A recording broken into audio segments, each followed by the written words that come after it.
Hello and welcome to the Georgia Bulldogs Live here on the Georgia Voice of College Football. I'm your host, Matt Green. My co-host over there, Bo Underwood. Bo, how you feeling? Feeling all right, Matt. How are you? Oh, I can't complain, man. It is the week of the cocktail Oh party. I yeah, feel like I don't know. It's just not that I'm in college anymore, but this is like fall break for UGA, right? It's just yeah, something like about this point of the Georgia Florida season or of the Georgia season that just feels like it's like okay, it's the second half. Like I think whenever Georgia's like in striking distance, like if they get to the Florida game and like everything is still like on yeah, schedule for how it's supposed to go, it's like I think you can feel positive about the second half of the schedule. yeah. The season's not over yet. Absolutely, yeah. It definitely does. The Florida game always does feel like a big nexus point in the year in terms of like, okay, like we're here. It's about to get real tough because it's that game, and then the rest of November is unleashed upon you. And I know even though that doesn't mean they play Auburn anymore, it always means like, yeah, that's the time of year to buckle down. So That very is glad true. Georgia's season is still intact. Yeah, that is true. It was always the Auburn game following maybe like the week after, maybe like 2 weeks after Georgia or after the Florida game. But Mm-hmm. yeah, I guess the younger Georgia fans might not even relate to this that I'm saying. Because I mean, when was the last time Georgia's season was over prior to the cocktail party? Like year one of Kirby Smart? Like that's basically Yeah, it. Because like you go back to 2020 or something, it's like if Georgia that's wins the yeah. It cocktail was kind of party, then it's right. Like that was that was the that turning. was the Like season with that game. Yeah, losing the cocktail party. So yeah, I guess it's been a long time since anyone experienced a season like that. And luckily this Saturday is another one of those seasons that will not be like that. But I appreciate everyone who's who's watching live and everything, who's joining. Please like, share, subscribe, and all that good stuff. Just a program announcement. We will be doing our post game show at 11 a.m. Eastern time on Sunday. I will be going to Jacksonville, making the trek or to the world's largest outdoor cocktail party, as I will always call it, sir. yeah, But yeah, we'll come to the people. Not a post game on Saturday night, but we'll come to you at 11 a.m. on noon or 11 a.m. on Sunday. yeah. That'll be good. We'll have had some time. I mean, I guess the thrill of the immediate reaction won't be there, but we'll have had some time to sleep on it and gather our thoughts and really deliver some great analysis and post game thoughts. So be there.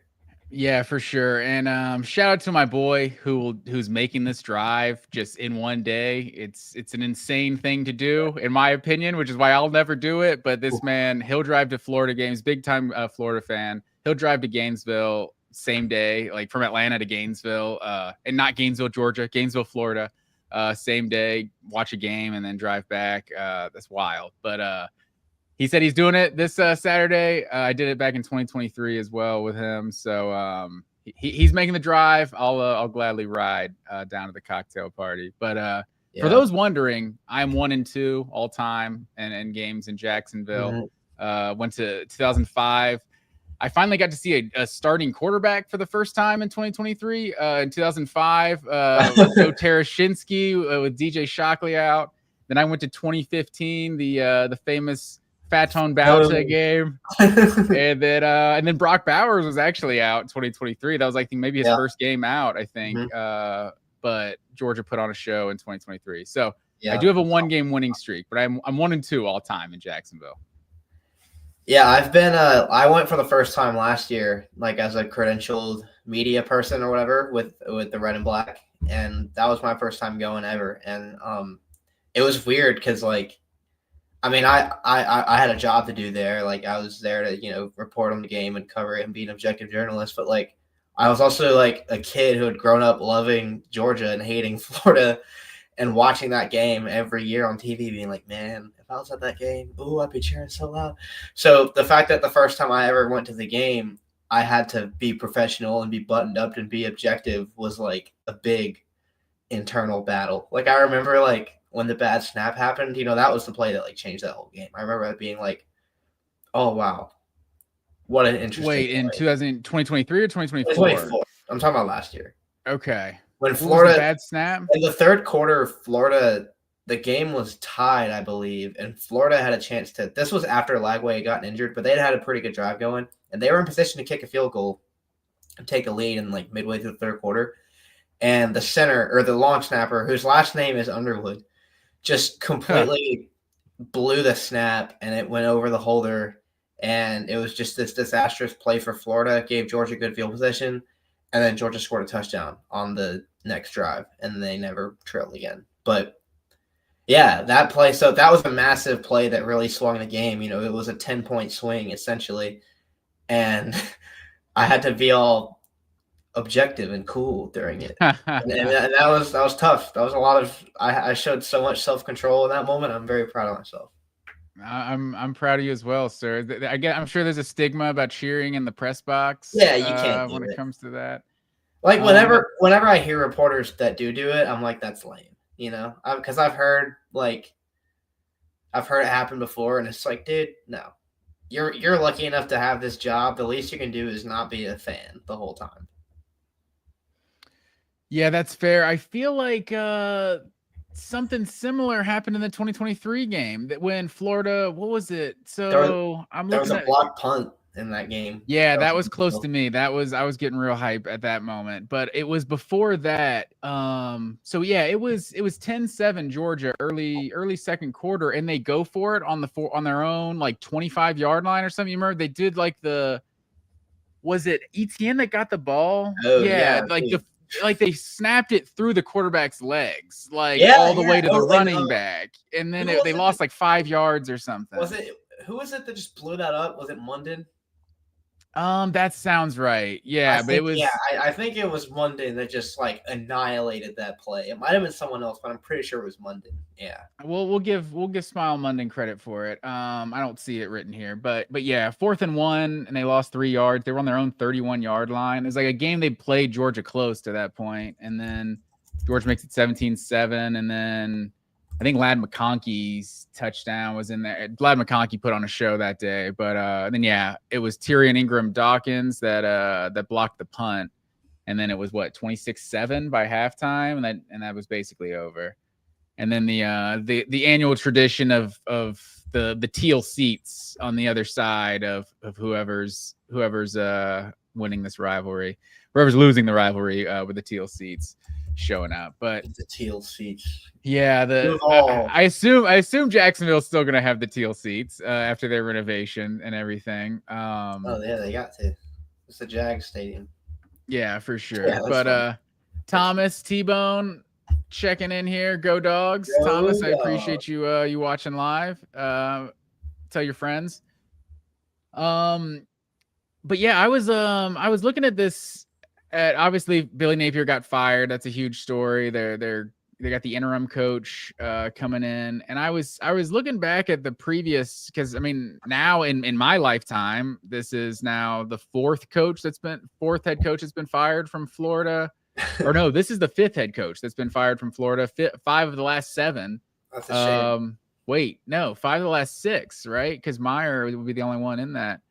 That's a in shame. That group that right. It's a shame, but I know Ron Zook was fired. I think he's the only one that was actually fired prior to this game, 2004, and then Mark Richt got his first win over Florida in that one, and then Muschamp was fired later in November. But he did get the one last win, his only win over Georgia in 2014, because he only lasted 3 years. Is that right? McElwain? Muschamp. Oh, yeah. Or maybe no, Muschamp was 4 years, 2011, 12, 13, 14. Terribly long, I know that. Yeah, so he finally got the Treon Harris game, just inexplicable, 2014. And then McElwain actually got fired the day after the Georgia game. McElwain got fired after that. Yeah, that was 2017. He only made it 2 years. That was my favorite Florida game of all time. Yeah, that's up there. Well, we'll get to our favorite moments too, because that's definitely up there. And then 2021, Mullen was fired just late November. I think finished out like the last 2 games before he got fired, before he stepped away. So yeah, Georgia is 3-1 in years where Florida fired their coach. So maybe we can make it 4-1 here in recent history. I actually looked I looked at every game Florida has ever played with an interim coach.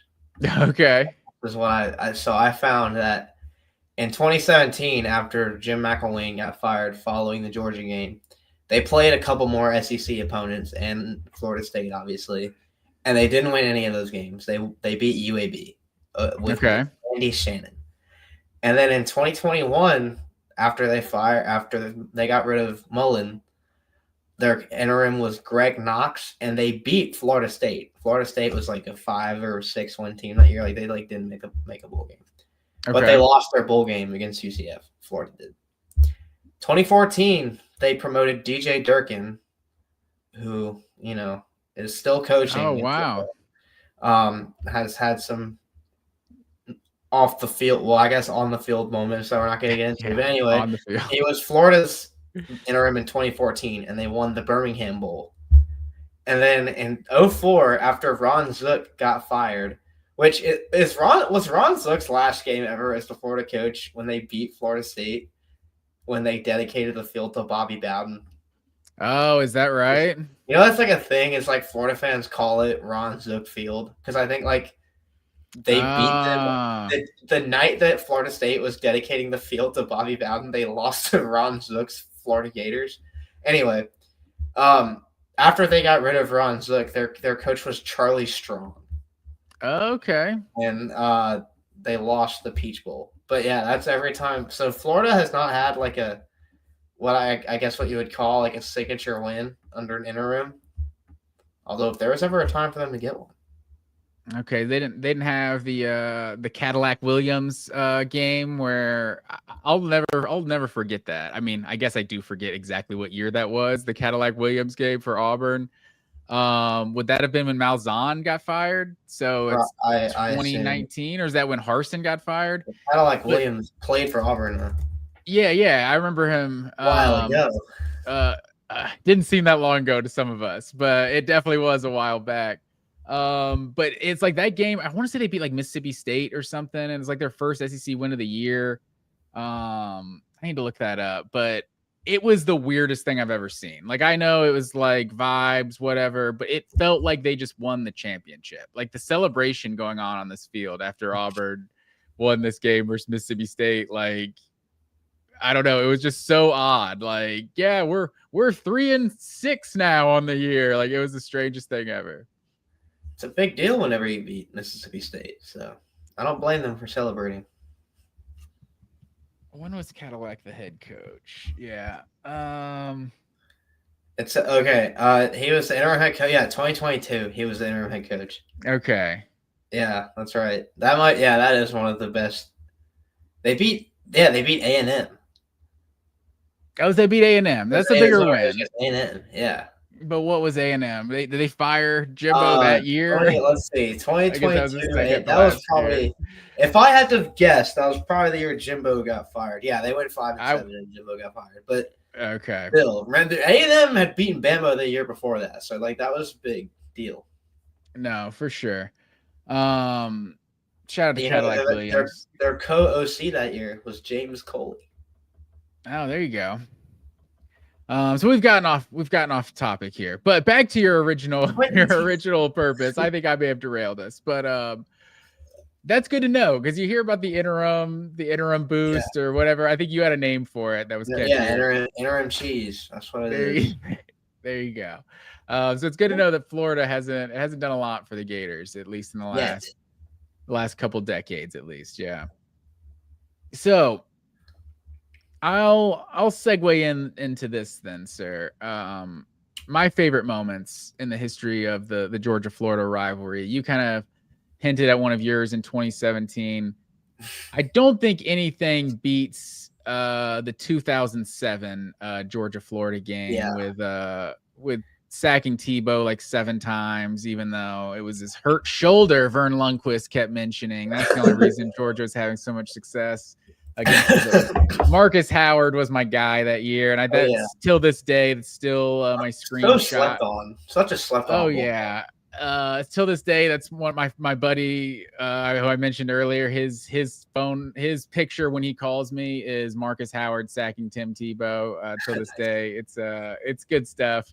Georgia Florida split in our high school years, so that made it easy. But yeah, that's and I could have been at that game for free, but I turned it down. I would have had to go down there with some Florida fans, and maybe it was worth it. But I'm always a little salty that I could have been at No Sean's national coming out party in Jacksonville that year.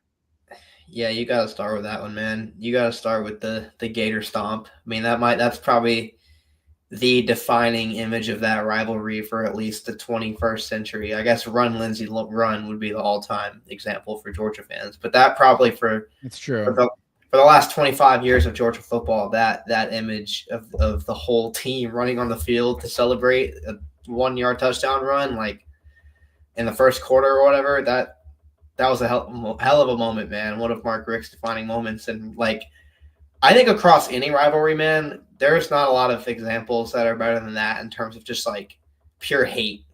That's what college football is all about at the end of the day, is pure hate. And I really think that play shows that. Yeah, and I don't know if everyone remembers this, but the week before Georgia beat Vanderbilt, or at least the game before, because they probably had a bye week. But the game before that, Georgia beat Vanderbilt at Vandy on a game-winning field goal, like with no time left, like beat Vandy by 3. And they stormed the field and stuff. And then I think, am I getting my coaches confused now? Because this wouldn't have been Grantham. But I remember they stormed the field and they're like stomping on the Vanderbilt logo. And Rick was pissed that they were stomping on the Vanderbilt logo. And it was like a thing, like pissed his own team or whatever.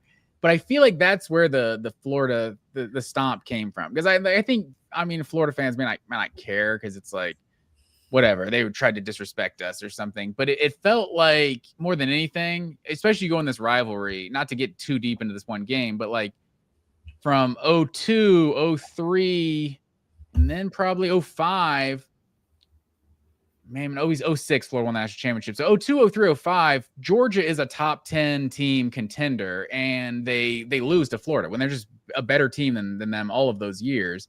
And it really did seem like Georgia just played scared in this game. Like they would just make mistakes they didn't make in other games. Like it kind of like the Alabama game. Like or how Alabama is now. Like they would just make mistakes they didn't make against Florida. They legitimately seemed scared of Florida. And it felt like Mark Richt being like, we score a touchdown, we're storming the field, or whatever he said, get a personal foul. Like we're going to show we're not afraid of these guys anymore. Like, and I think that's what you kind of had to do. And then Florida comes right back and with a touchdown, and that's when I'm jealous of not being in that stadium. Like the energy, like after Georgia did all that, Florida comes right back and scores, and it's just an insane environment. But yeah, nothing beats 2007 for me. Yeah, that was a crazy one. I guess my next one would be 2012 when Florida comes into that game with championship aspirations. I think Georgia had like one loss. They were number 12. So at that point in history, that meant you were done, like for the championship. It's not like it is now where you can lose like 2 games and be fine. But yeah, that game was huge. Malcolm Mitchell scores a huge touchdown in the middle of the fourth quarter, I guess it was there. And then the Jordan Reed fumble. Was it middle of the fourth quarter? It felt so much later than that. I think it was around then. There were probably 7 minutes left, maybe 8 minutes left. And then the Jordan Reed fumble happens right when they're about to score and have a chance to tie it up with a 2-point conversion. And that was just like, wow. Like that's for me as like a young Georgia fan, like that's the most I've ever felt like, wow, like we really stole a game from Florida. Because for the last few years, like whenever Florida has been the better team than Georgia coming into the game, which hasn't been many times, but it has happened, they win that game pretty much every time. This is the one time that they didn't. Florida had a better team than Georgia did that year, and Georgia just beat them off of a crazy play late, crazy fumble from Jordan Reed. It seemed like for a while there, Georgia had to have like the stars align and have everything and just be clearly better to beat Florida. And the years where Florida was better, like Florida would stomp Georgia. Like that's kind of what it felt like for a few of the years there. But yeah, and Jarvis Jones stripping Jordan Reed at the end. Not to give my buddy too many shout outs on one podcast, but or on one show. But this was the one time for the folks out there, the one time I've ever legitimately rooted for the Gators was back in 2012. For all of us, we remember getting stomped out by South Carolina, College game day, Jadeveon Clowney, one of the more miserable Georgia games I can remember. Georgia needed South Carolina to lose a game to get back in the SEC title hunt. College game day goes to Gainesville, South Carolina versus Florida. Had went with my buddy, had tickets. I wore blue. I didn't wear a Florida shirt. I wore blue, but we needed Florida to win that day to get Georgia back in the driver's seat, and they did. And then and Georgia was able to win that. Florida's only loss of the year that year. I'm pretty sure. Multiple wins over top 10 teams. Yeah, that team was loaded. I'm completely sidebar here. I'm probably derailing the conversation here, but I think Florida might have the most ever former quarterbacks in like NFL history that played in the NFL, but were not actually quarterbacks coming out of Florida. And let me explain here. Jordan Reed was one of them, played quarterback some, then he was a tight end. There was Trey Burton, who did the same thing, was like a tight end. You had guys like Jacoby Brissett, Jeff Driscoll, who ended up somewhere else. Now you got Felipe Franks, who's an Arkansas quarterback who then becomes a tight end. It's the craziest thing how guys have Florida quarterback on their resume and played in the NFL, but not as a quarterback. Yeah, that is a weird development. I don't know. That's a random thought that just came to my head. That's what Tech used to do with all their triple option guys. And then appreciate everyone chiming in live here. Bill Norton storming the field. I don't know if this is the Bill Norton, defensive lineman, went into transferring to Texas, but if you are, appreciate you tuning in live. Grantham was 2011. Yeah, so Willie Martinez definitely would have been the guy in 2017. I think I'm thinking of something different because I remember Grantham gave the choke sign to the Florida kicker, something like that. I think Grantham's first year was 2010, actually. I think that would have been the 2010 year I'm thinking of. Next one on my list, just as far as Florida beat Georgia the first 18 of the 21 years I was alive. So when Georgia won 3 in a row, that 2011, 12, 13, I almost have to pinch myself. Like, we just beat Florida 3 times in a row. It was the damnedest thing. Yeah. That's a big one. That's one that I feel like I haven't had to Florida did beat Georgia pretty much every year when I was a little kid. But then the second I really started watching football, became a teenager, got to college, I went to Georgia and didn't lose to Florida a single time in the 4 years that I was there, So that's my experience has been completely different. But I've already kind of touched on it. I would say 2017 was that first moment of oh my gosh, we just beat the crap out of Florida. That was when I was 14 years old when that game happened, and before that, Florida had kind of owned Georgia a little bit. We would always our season would just hit the kind of dead point right there whenever it was time to play Florida. But that remains maybe the most cathartic blowout of any rival I've ever had as a Georgia fan. That's the gold standard of blowouts, if you ask me, is that 2017 game. Yeah, the first play I always think of, because I remember whenever the clip would come up on my feed or something, it always is that Sony Michel run where I think Vern Lundquist is hasn't done much in this rivalry to this point. And then it's he can't even finish the sentence, and it's Sony Michel 75 yards to the house. But yeah, that's a great one. And I want to say that's another one of those games where Florida fans always hype up how long it's been since they got shut out. I feel like that's another one of those games that they got a cheap 7 on the board at the end or something. But yeah, they haven't been shut out since 1982 or something. It's cool. You've lost a lot of games also, so it's not that cool. But yeah, the 2019, which is actually the only game under Kirby Smart, only win under Kirby Smart, which was decided by 1 score. I actually watched that game at a wedding. There's a side room at a wedding, so I feel like that's an all-time memory for me. Just when Lawrence Cager gets that long touchdown late, me and the couple dudes that were in there just going nuts, and then someone opening the door and shushing us because the speeches were going on or something. I don't know, but it was an all-timer. Jake Fromm to Eli Wolf to seal it. Yeah, that was a big one. Eli Wolf is a name I haven't heard in a while, but that was a Yeah, right. huge Nice name drop. the year before that was 2018. That was also hilarious because that was the year that it was like a top 10 matchup, I think. Yeah. And Georgia had that sequence where they had like 8 plays to score from the 1 yard line, and they had to settle for a field goal. And they still went on to win that game by like, almost 20 points. But I just remember that being like probably the single most frustrating sequence against Florida in in at least the Kirby Smart era was like they had 8 tries from the line, they didn't score. I remember. Yeah, that was bizarre because I don't think they got down to the one. I think there was like a fumble recovered on the one or something. I want to say Tay Crowder like recovered a fumble like the 1 or the 2 yard line or something. Yeah. So it's like the offense did nothing, literally, to get those 3 points. But yeah, and that was like a close game in the fourth quarter, and then Georgia ends up winning it by like 3 touchdowns, I think. I know we had that one to Godwin that post corner to Godwin, I think. I don't know if that took the lead late. That was a huge play. I also met DeAndre Swift on an elevator of a hotel that week prior when I was in Atlanta, and DeAndre Swift had never rushed for 100 yards in a game before he met me, and he rushed for 100 yards 3 straight weeks after that. So I don't know. I'm not saying it's all me, but DeAndre Swift, he definitely hit another level after. And I got the receipts post. Check my Instagram timeline. It's there. But yeah, and then the 2021 beatdown. I've just never seen anything like 3-0 with like 2 minutes left in the half, and it ends up 24-0 at halftime. That's like just the most incredible thing I've ever seen. That's probably the biggest one for me, like maybe ever, is in terms of an individual sequence of a game. Is like that was what they scored like 3 touchdowns in 2 minutes of game time. Yeah, I think Anthony Richardson had 2 picks. The Nakobe Dean 50-yard pick 6 at the end. They had the forced fumble too earlier.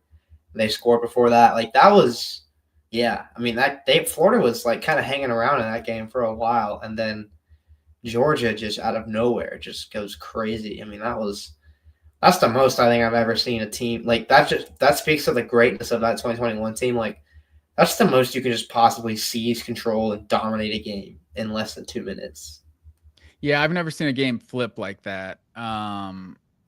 And just in 2 minutes, it's just insane. And they scored 1 play every time they got it too. It was after the first one was like James Cook was just one play for a touchdown, and then it was the 1 play to Kyrus Jackson, like a 40-yard touchdown. It was and then obviously no plays because Nakobe Dean took it all the way himself. But yeah, that was an incredible one. But it never gets old beating Florida. It feels like maybe just because of the generation of fan I am, it's Alabama is been a bigger game. Like Georgia's played multiple bigger games this year, but nothing really hits like the cocktail party. Like it's just it's still like my number 1 game every year, regardless of records. I agree. Me too. It's definitely the game that I look the most forward to every single year. Like as much, I mean, you've kind of said it all. As much as Bama's become a huge rivalry, and they've had big games in the past against Auburn and I guess Texas now and all these other schools, like to me, there's really just no rivalry like the one against Florida. There's just no team that I, look forward to watching them play every year and really get up for that game more than Florida. It's a different type of energy. And I mean, like I'm a Georgia fan. I really don't like that team. Like I just it's on a different level from the way I feel about any other college football team. And every year this one is my kind of my Super Bowl. So win or lose, I kind of have to live with it. I used to get really mad as a kid. They beat us. I'm with you, man. Luckily for both of us, it's been a lot of wins lately. Also, Ned Underwood chiming in here. The VOCFB setting the table for a night of Monday Night Football, World Series, and Hawks. So there you go, Ned. Great choice on your programming decisions tonight. The Hawks tip off in 20 minutes playing the Bulls. There we go.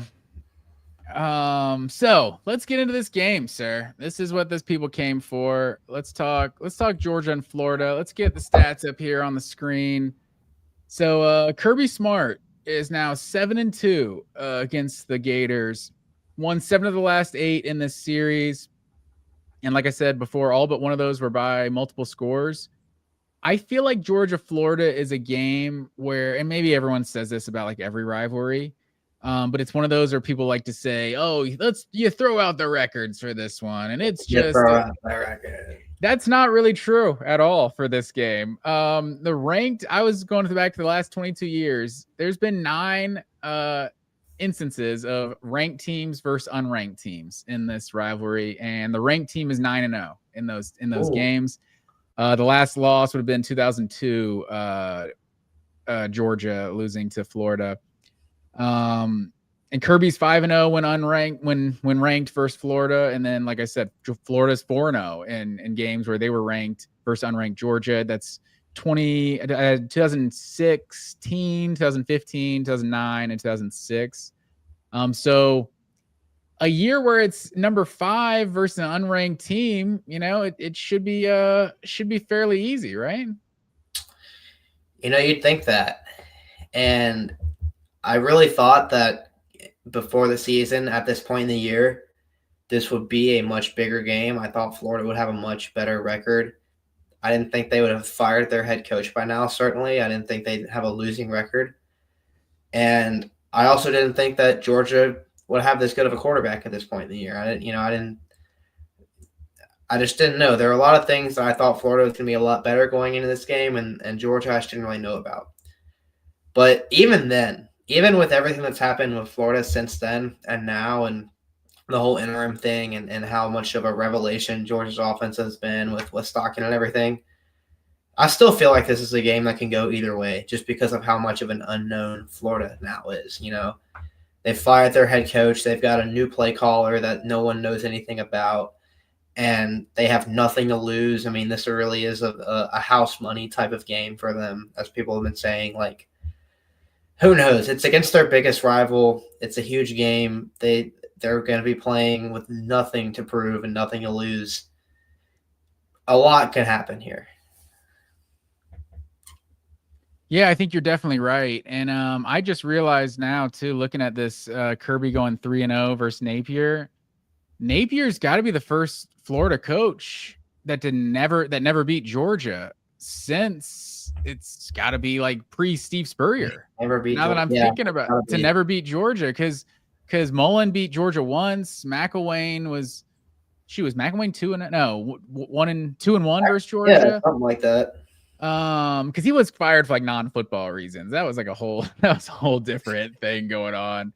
And then Muschamp went 1-3. So yeah, so Kirby finishes 3-0 versus Napier. But yeah, I think, and so the stats I have on the screen here are just the games against Power 4 competition this year. It's kind of how we've broken down most of the games to try to get a better idea of how good these teams are. I know Tennessee has a really good offense this year, but like having like 3 of the top like 7 receivers in the SEC, it's like that's juicing your stats versus the G5 and stuff, and that just doesn't mean anything to me. Like Tennessee's offense is good, but so many stats in college football are just kind of can lie to you sometimes. So Florida comes in 3-4 overall, but against Power 4 competition, they're 2-4. 2-2 in the SEC. Georgia's 4-1 with all 5 of those games being against the SEC. But offensive points per game, Georgia, and that's one I should have highlighted. That's a huge difference right there. 32.5 points per game versus 17 points per game Florida's scoring in these games. You see Georgia's got the big advantage on the ground, which is surprising because oh man, I always want to say Sammy Baugh because that's the old school. What is Baugh's first name? Jaden Baugh. There you go. I know it's not Sammy Baugh. He played in like 1930 or something. I think Sammy Baugh, did he invent the forward pass or something? I'm not sure. He was a main pioneer of it. I know that. Yeah, something like that. But yeah, Jaden Baugh, he's been really good this year. But I think there's been some debate of like he hasn't been getting the ball enough. When it comes to like looking at their offense. So, maybe a new guy gets kind of changes their approach a little bit, but Georgia's definitely been better on the ground this year. On third down is a huge number. Georgia, obviously defensively is what we talk a lot about. Georgia giving up 50% on third down, but 48% offensively versus Florida at 28%. So that I guess that's one of those things we hope continues because Georgia's been one of the worst teams in the SEC when it comes to getting off the field on third down. So maybe Florida will help them there a little bit. And then just on the ground defensively as well, Georgia's given up just over 100 yards a game versus Florida giving up over 130. And 130, that's on pace with, maybe what Georgia was doing last year, which was one of Kirby Smart's worst defenses of his tenure, really, as far as against the run. But yeah, any stats stand out to you, or where do you want to take this? Yeah, I think the big one is the third down number for Florida's offense. I mean, that's just terrible. Like, if you can't really finish drives at all if you're not picking up third downs like that. 28% is just bad, and that's a big reason. Ultimately, I guess it's the reason that their offense has just not been able to put up points consistently this year is like they just can't put drives together consistently. And a number like that shows it. Like they've been able to get explosive plays here and there, and they definitely have the guys to do that. But when it comes to being methodical and controlling the ball and really, just playing with pace and tempo, like they haven't been able to really do it because of that, because they've just been bad on third downs. You're muted. My bad. When I'm thinking about a team that's going to give Georgia a tough game too, I feel like it's a team that's like clearly better than Georgia defensively. Like you look at like an Auburn or something, like obviously going on the road too, like an Auburn or an Oklahoma or maybe a Texas A&M or something. Like I think Georgia's defense isn't great, but there's a lot of defenses they're just kind of on par with. Like you've seen Alabama just look pretty average for a lot of the season defensively. They've been good, not great. But they have an offense that can beat most teams. It's like Florida doesn't have the offense, and then they have a good defense, but it's not a defense that's better than Georgia's or anything. So they're very comparable. Like I think there's reason to like the 42% number on third down is a number where Florida's been better than Georgia, and they've played tough competition. But I just like you look at an Ole Miss or something a couple weeks ago, like that's a team that has a really good offense that has a defense that's probably similar to Georgia's. I would say not as good, but they've had some good performances. Look decent, I guess, against Oklahoma. But I don't know how Florida kind of takes advantage of Georgia's weaknesses without kind of just showing us something they haven't shown us all season, which is always possible in a football game. But like Lagway is good, but he's just turned the ball over a lot this year.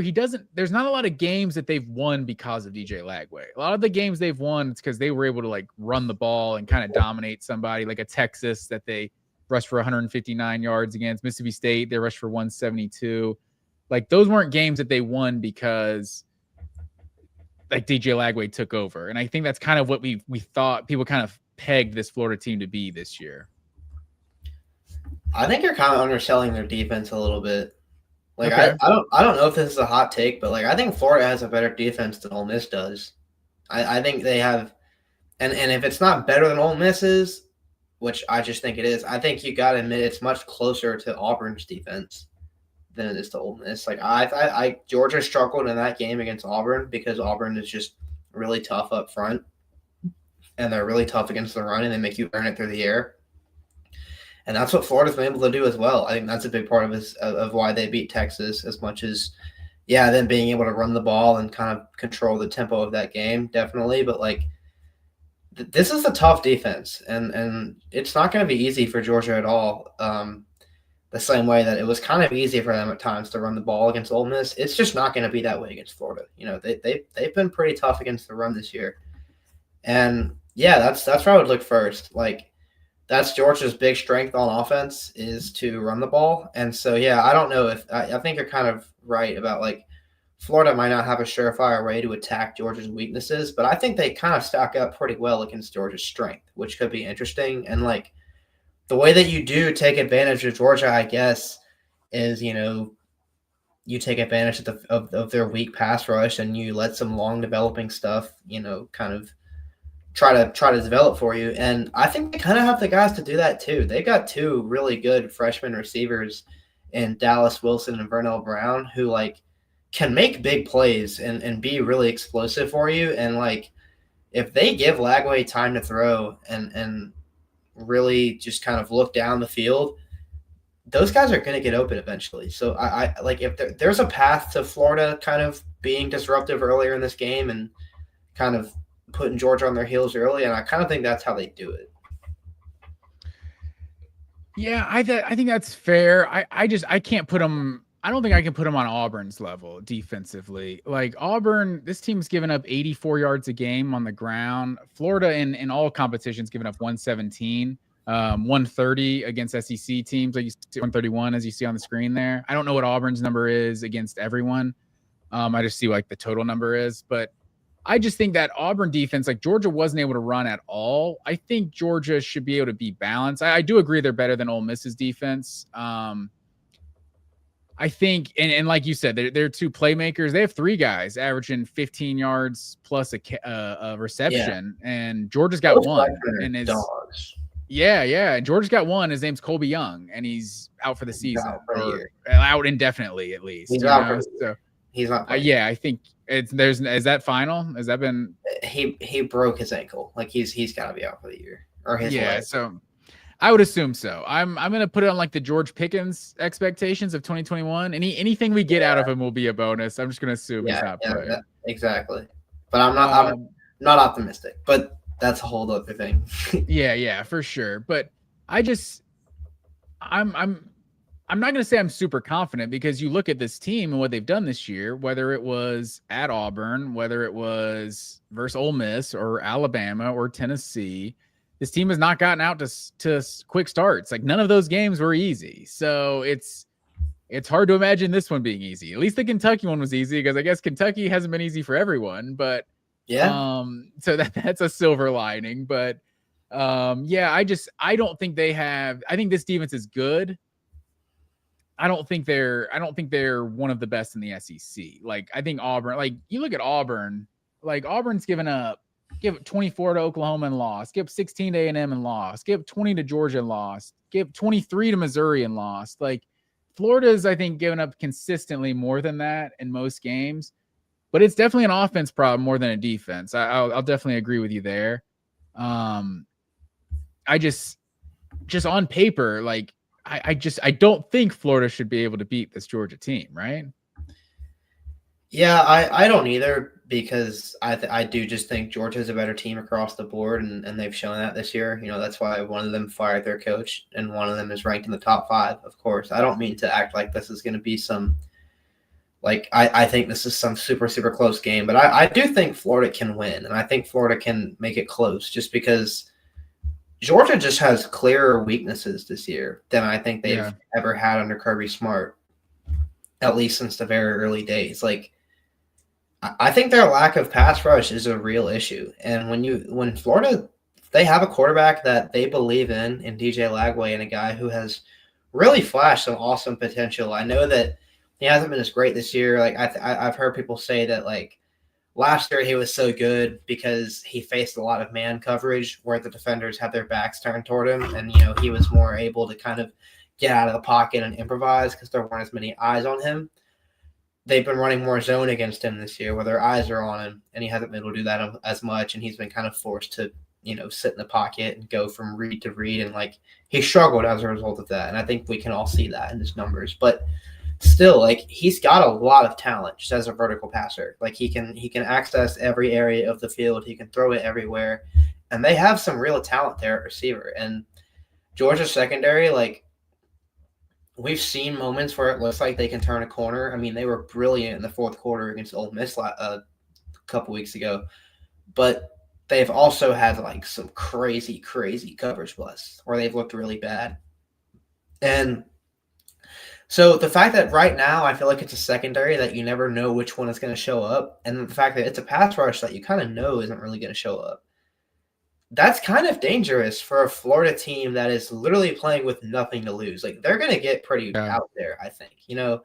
I don't know what they might call, and I wish I knew. I wish I could say the name of their new play caller now off the top of my head. I had it earlier. It was drilled in my brain this morning, and I forgot it. But anyway, like they've got really nothing to lose. The coaching staff, players, everybody. They might get really weird with it, and you never know what happens from there. So I think this is like, I really agree with you that like Georgia's a better team and they should win this game. But I really wouldn't be surprised to see Florida hang around. Yeah, Ryan O'Hara, is that the name you're thinking of? Yep. As Florida's new Ryan play O'Hara, caller?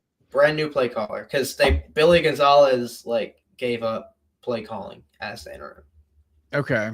So this is a guy there's no tape on him. I mean, Kirby said today on Monday, and like he's like, well, you can't change your offense up that much in that little time, but like you can absolutely like add your own personal touch to it. So who knows what this guy got in store? Well, especially like if we're to believe like kind of the narrative that, like I said, I think last week, like Florida's an elite program from Sunday to Friday, but Billy Napier messes it up on Saturdays. Like if that's accurate, then that means they have a lot of talent. And if a guy is calling the game differently, they could win some of these games. Because also they should have lost Mississippi State too. I don't know why Mississippi State was throwing the ball at the end of that game. Like they were in field goal range. They could have kicked a field goal down too. But yeah, so just another game they could have mismanaged. But so no, I think it's reasonable. I will say there is zero reason for any Georgia fan to go in this and just not be worried at all. Like that would be ill-advised, because none of the games Georgia's played this year really have been easy. But I do think of the SEC wins minus Kentucky, I think this has got to be the second weakest team on Georgia's SEC slate to this point. Like even counting Auburn, because I mean I'm also counting going into Jordan-Hare Stadium when they did, but just what these teams are like, just on a neutral site, like Florida versus Auburn. Like Auburn is at least elite on one side of the ball. Florida's good on one side of the ball, but I don't know what those teams would do if they faced each other. So I still think the Auburn game was just a bigger challenge. So I don't know, Florida, Alabama, Ole Miss, Tennessee. Like I think Auburn. I think all of those games are tougher. Should be tougher than this one in Jacksonville. But I don't know. I still feel even everything I've said, throwing the records out. It's like no, it's usually the team that's got the better record. Everything is kind of pointing to Georgia winning this. Firing a head coach. Usually that doesn't bode well for Florida. But I find myself that's fair. I still find myself like I don't know, feeling a little uneasy. Maybe it's what you said. Like I think this secondary, I kind of trust this secondary to like improve. I don't think I trust the pass rush to improve at all. Like, and that's I agree. And those things kind of work hand in hand with one another. So I think that you still have to worry if you're not able to get a pass rush. That we've seen the arm talent that DJ Lagway has. Like even though he hasn't had a good year, he'll still make these crazy sidearm throws through crazy windows and stuff. Like he's got elite talent. And if he's got time to throw, he's got some explosive playmakers too.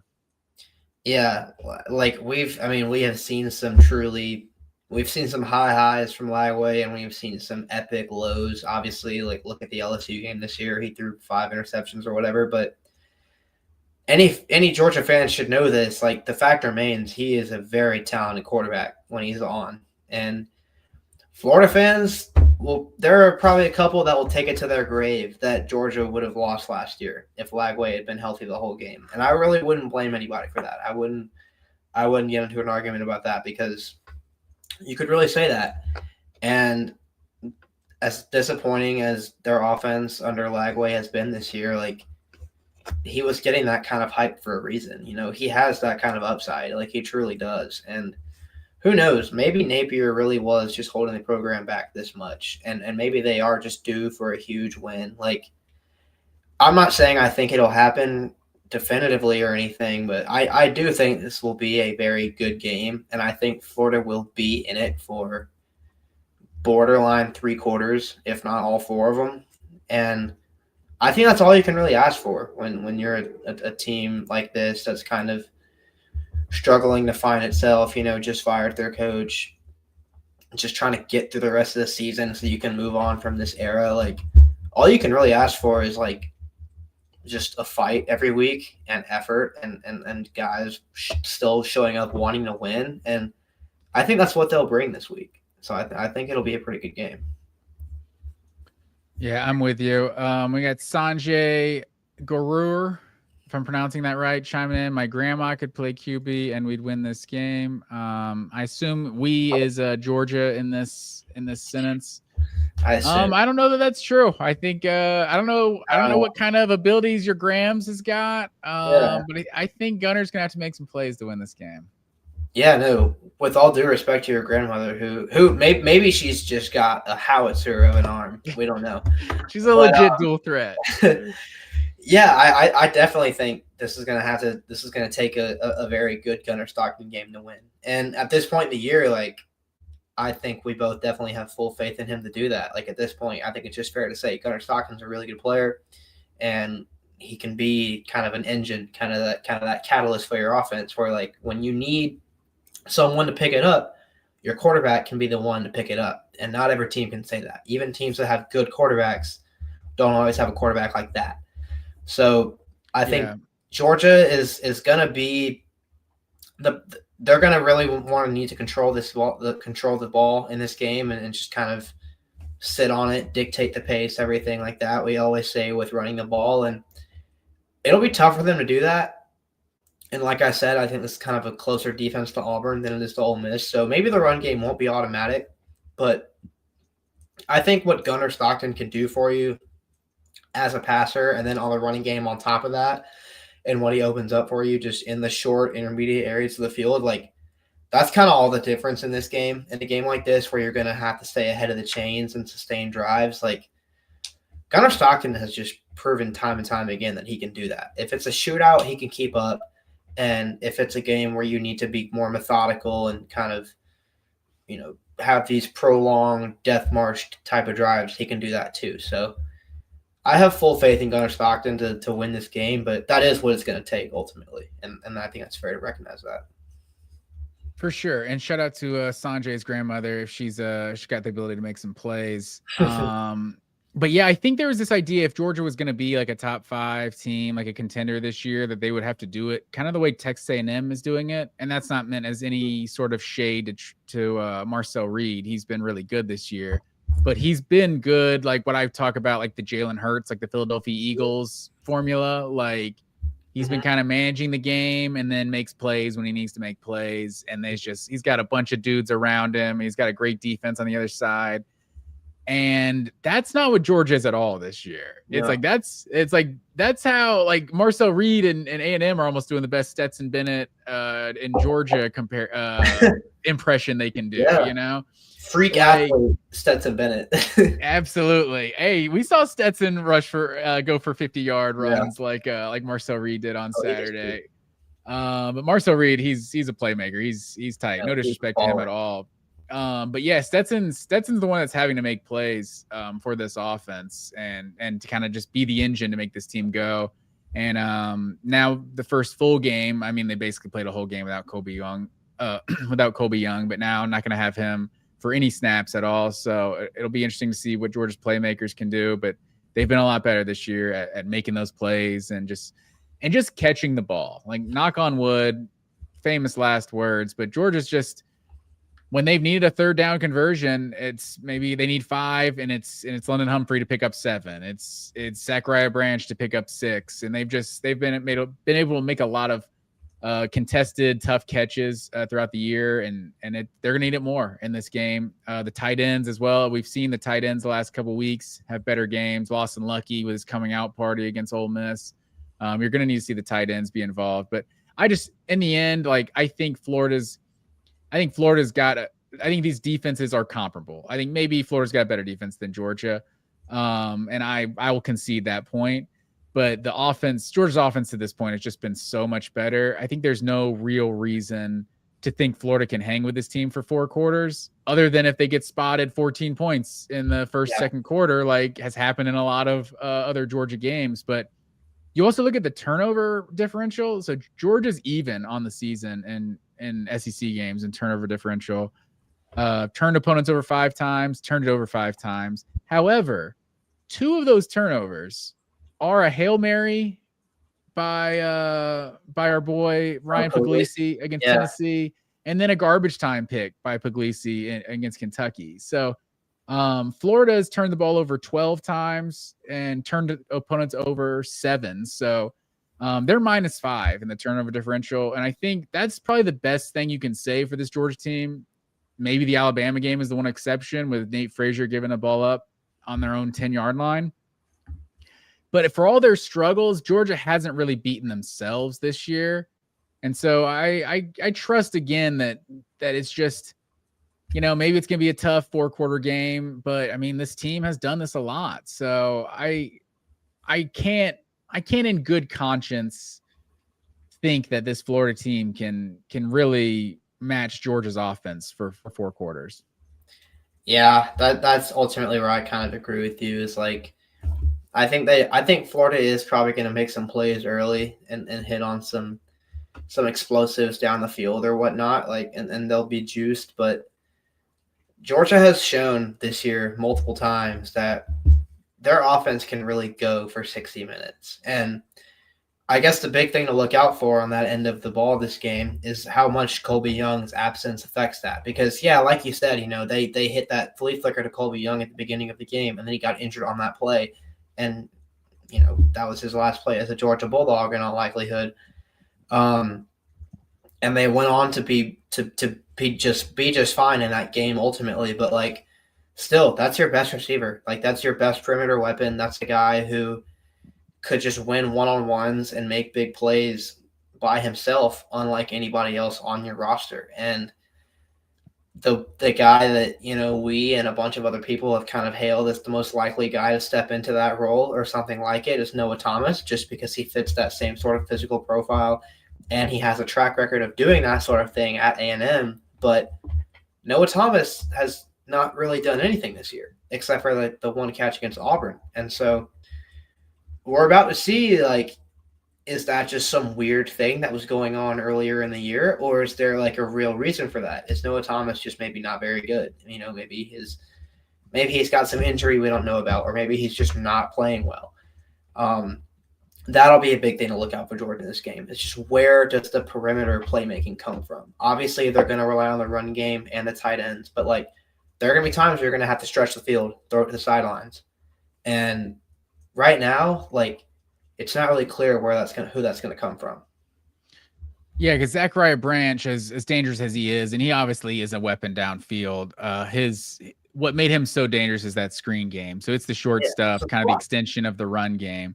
But yeah, that actual big body guy making contested catches. Noah Thomas is a great shout out, because I tend to think, Georgia's has a really deep receiving core, and the offense, the passing offense was working well early in the season. I guess it wasn't working well versus the cupcake games, but it wasn't like things were going bad and Noah Thomas wasn't doing anything. It's like, oh no, other guys are just having good games. Lennon Humphreys is playing well, and Branch and Colby Young. So freaking good, man. Like that. Yeah. I don't think we probably haven't, we as well as the national media have not harped on enough how big of a loss that is.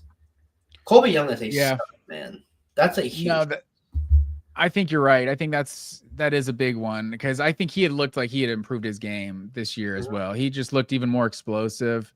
It's a huge loss for sure. I'm not going to minimize it at all, but I do think Noah Thomas, if you can have a second option for a guy who hasn't made an impact so far, I think Noah Thomas you would bank on more than a lot of other unproven guys.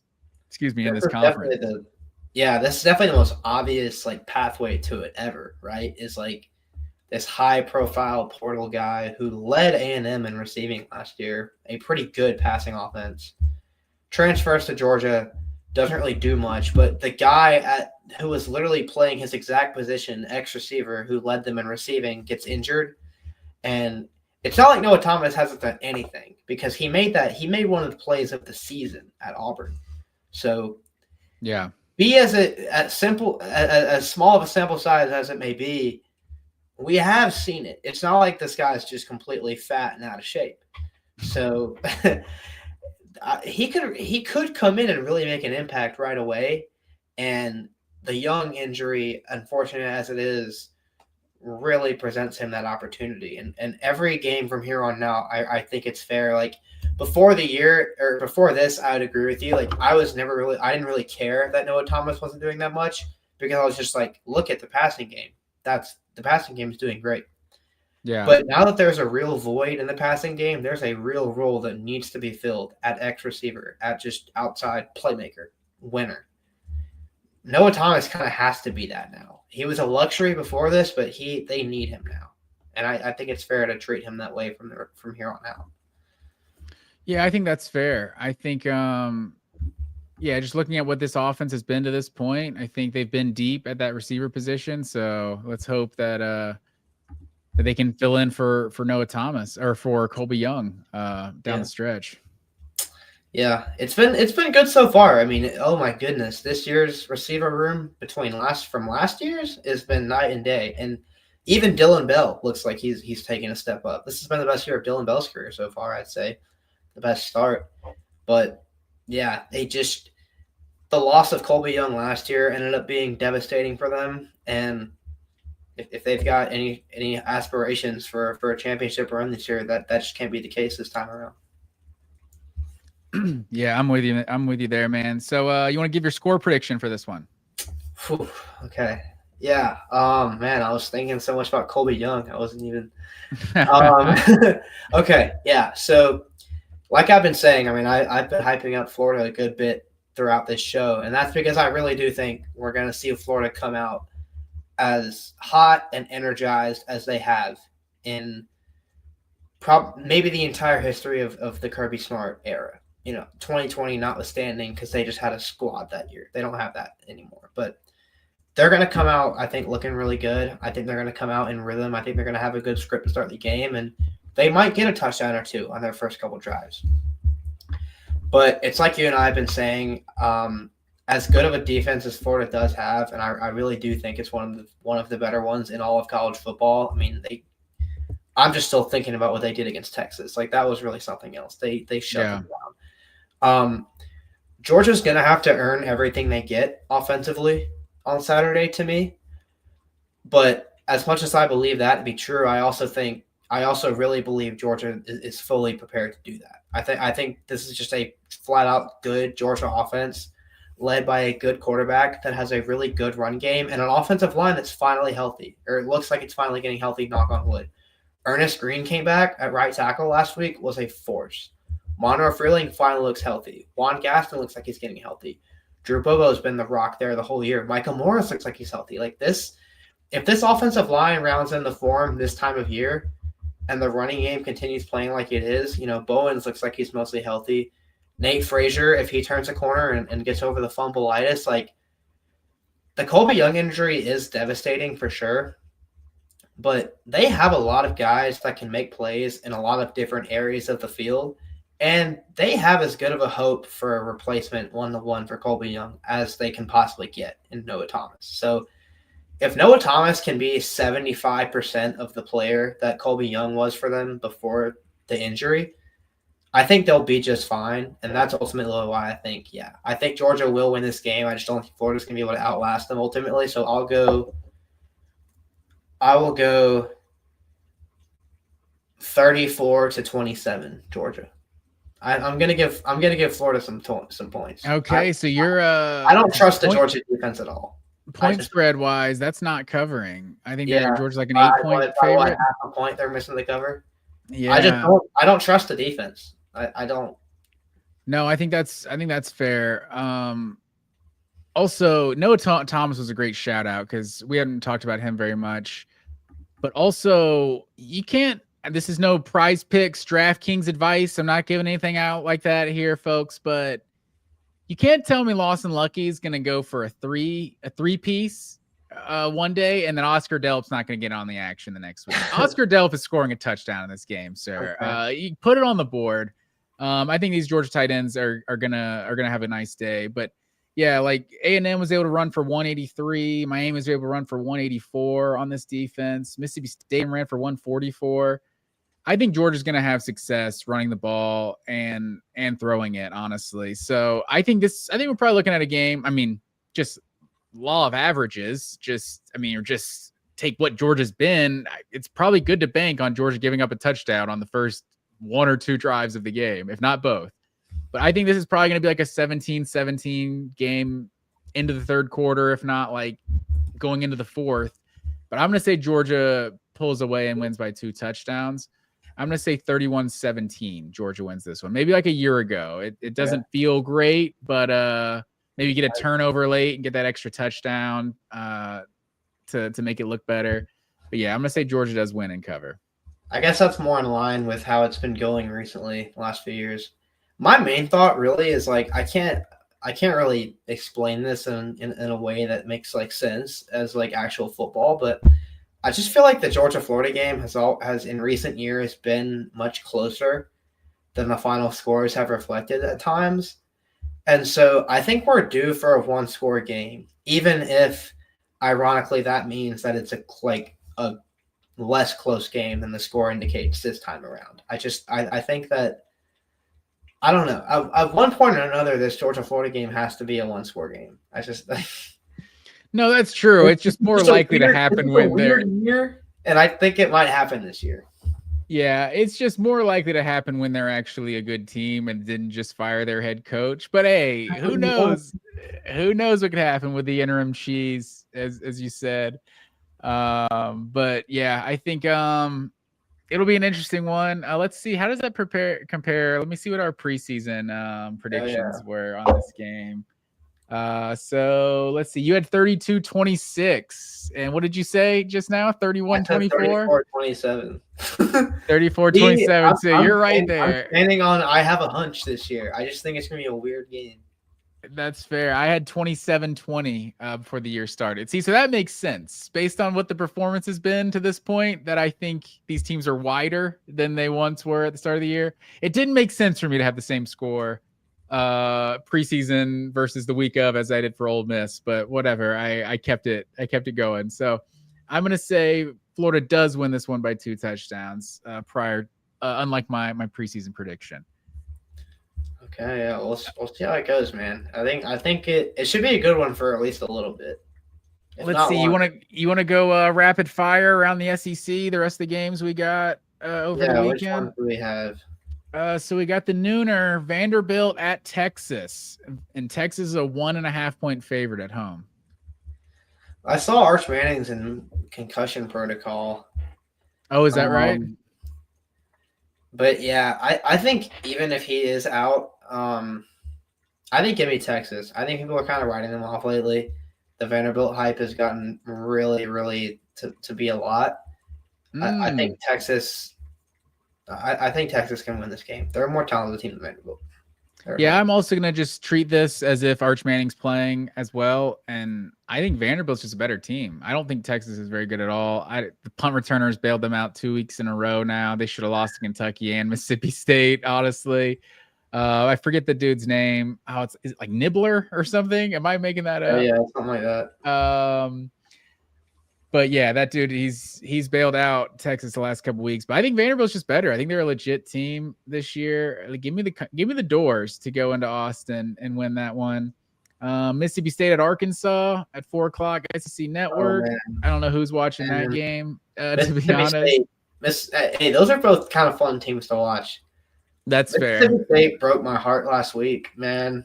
I wanted them to win that game so bad, so I got to go with them. You know, they really look like, as legitimately, I know that their fans aren't going to be satisfied until they win a game in the conference, and rightfully so. That's a reasonable standard to have. Yeah. But it really does look like things are about to get better there, and they have been a team to watch this year. It's going to happen. It's going to happen this weekend. It's going to happen.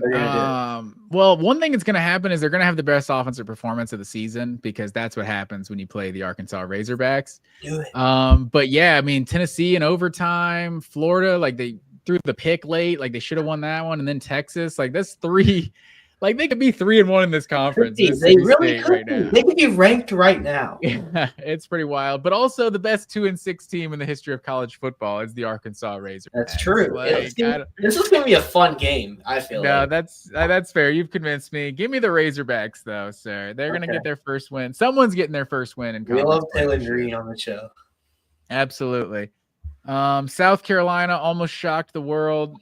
Beat Alabama almost beat Alabama a week ago. Arguably should have. They seem like the better team for most of that game, other than just giving away a pick six too. Like just handed it to the defender. But South Carolina is a 13.5-point road dog at Ole Miss. Any chance Gamecocks make any noise versus the Rebels? I'm taking Ole Miss. Yeah. It'll be weird to see how Ole Miss looks the rest of the year. They're very much alive in the playoff, but I wonder how much of those Kiffin rumors are going to impact the team. Maybe they won't at all, or maybe they will, but I think either way, Ole Miss is the better team in this one. I expect them to get the win, especially at home.